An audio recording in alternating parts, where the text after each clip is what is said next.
Assalamualaikum warahmatullahi wabarakatuh. Pada kesempatan kali ini, saya akan mempresentasikan tugas saya, yakni tugas 3 dalam mata kuliah Manajemen Lalu Lintas Perkotaan, kelas D. Saya sendiri, Jimmy Yonatan, nomor BP 18 10 92 10 24. Objek yang saya pilih yaitu Jalan Raden Saleh, Kota Padang. Topik pembahasan.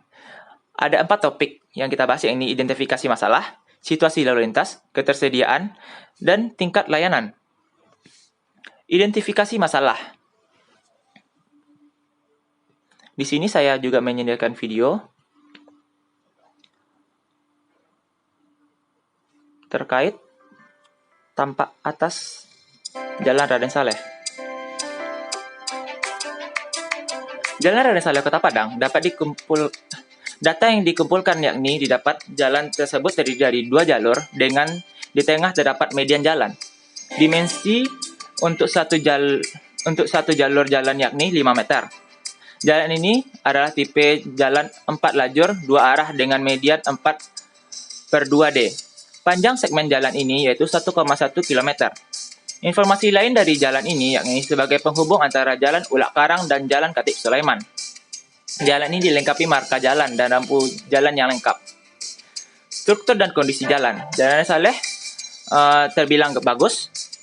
Hal ini terlihat karena kelengkapan struktur jalan dan tata kelola jalan yang baik. Fungsi, status, kelas, dan tipe jalan. Jalan Saleh termasuk kepada jalan umum, yakni diperuntukkan bagi lalu lintas umum.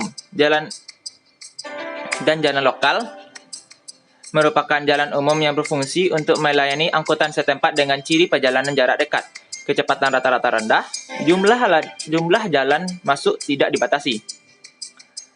Permasalahan lalu lintas yang sering terjadi jalan ini seperti orang di sana yang menyeberang tidak di jalan zebra cross, banyaknya parkir sembarangan. Dan di sini juga banyak pelanggar yang tidak menggunakan helm, kelengkapan dan lainnya. Ada juga melebihi kapasitas angkut untuk kendaraan bermotor.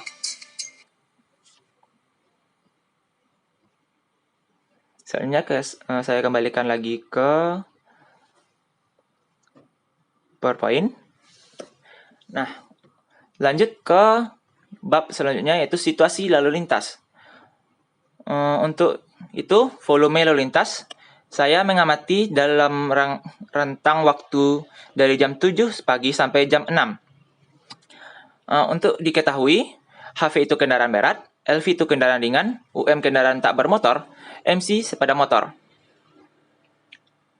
Maka dapatkan variasi lalu lintas, yakni didapat jam puncak pada jam 16 sampai jam 4 siang sampai jam 5 sore sebesar 465 kendaraan, dan jam tidak puncaknya terjadi pada jam 11 siang sampai jam 12 siang sebesar 209 kendaraan. Tingkat kerusakan jalan di Raden Saleh, sebenarnya jalan ini termasuk baik, kondisinya baik, tidak ada lubang, untuk pencatan lumayan rapi, tetapi ada beberapa tumpukan tanah yang saya dapat pada survei, dan juga tidak terawatnya beberapa trotoar. Selanjutnya, situasi lalu lintas. Untuk lampu lalu lintas berfungsi dengan baik, marka jalan lengkap, penerangan jalan lengkap, rambu lalu lintas berfungsi dengan baik. Selanjutnya, ketersediaan daya tampung. Dari data volume tadi di atas, maka untuk volume HV dengan rumus HV kali 1,3. Untuk rumus LV kali 1,0. Untuk rumus volume MC yaitu MC kali 0,5. Untuk rumus volume UM yaitu UM kali 0. Untuk menghitung kapasitas,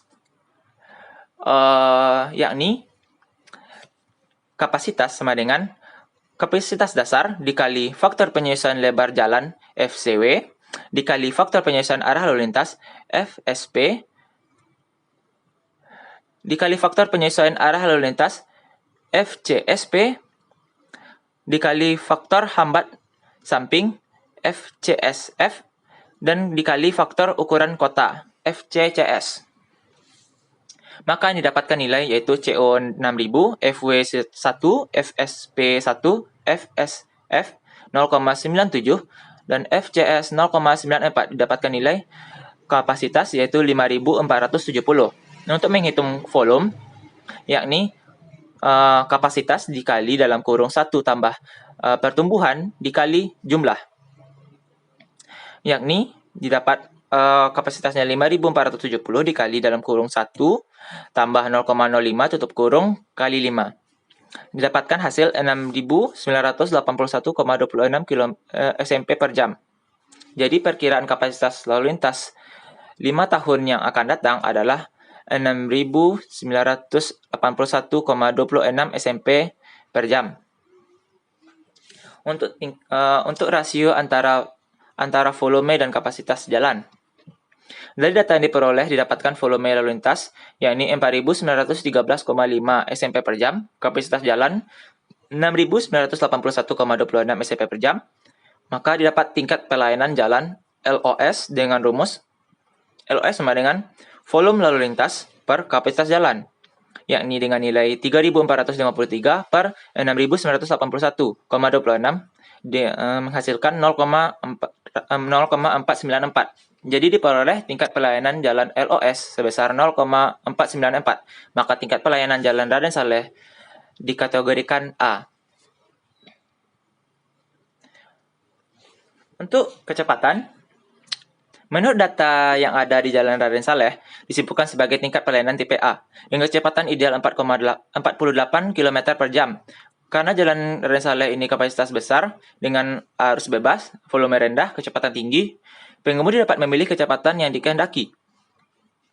Untuk waktu perjalanan itu ditentukan tergantung jumlah transportasi dan ruas jalan tersebut. Apabila peningkatan jumlah kendaraan pada suatu jalan, maka waktu tempuh akan bertambah dan tidak sesuai dengan waktu tempuh biasanya.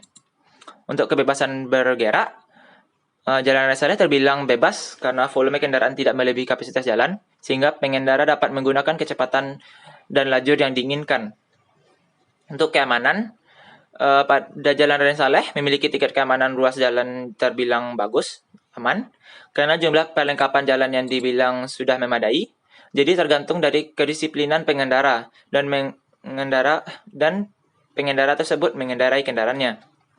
Untuk keselamatan, tingkat keselamatan di Jalan Raden Saleh ini tergantung dari sikap pengendara dalam mengendari kendaraannya.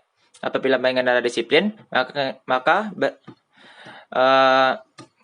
tingkat keselamatan bagus. Apabila pengendara tidak disiplin, tingkat keselamatan dibilang minim.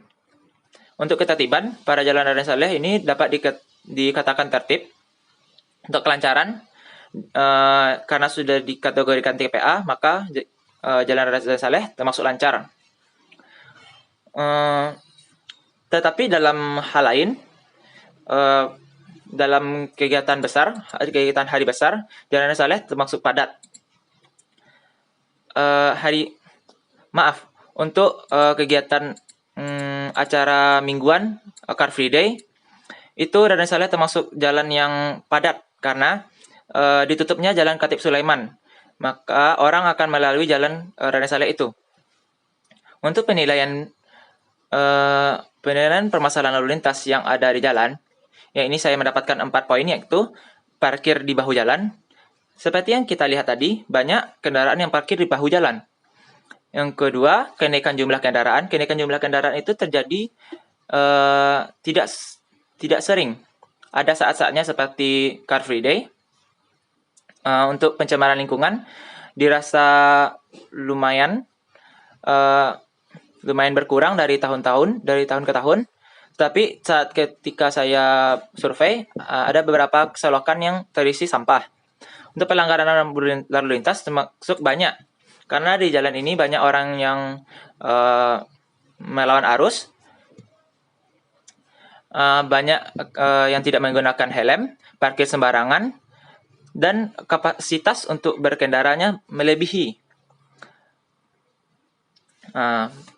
Maka dari itu, Hanya itu yang dapat saya sampaikan dari presentasi kayak saya kali ini.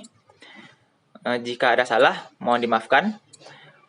Terima kasih. Assalamualaikum warahmatullahi wabarakatuh.